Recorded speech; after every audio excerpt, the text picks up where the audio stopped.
Odie's making sure the rest of the cat food gets eaten. He was carrying the bowl around in his mouth.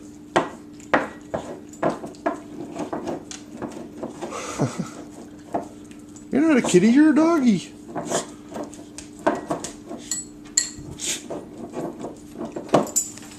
got another little kitty over here. Oh, hi. Then we got an angry cat. Where did the angry cat go? I guess he's gone. Banks.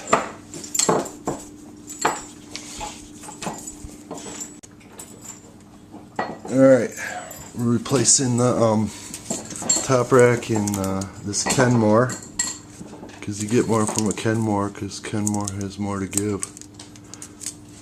But actually this is a Whirlpool. Kenmore is a store brand name. Other manufacturers manufacture under the Kenmore brand.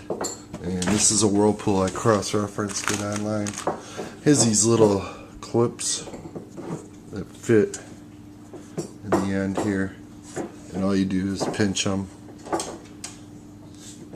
There, oh, I got it in focus. Pinch them to get it out.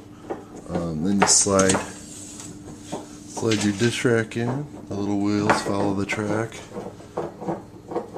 There's a little wheel, and this has the spray head attached, and it seats back there at the end of the spray head.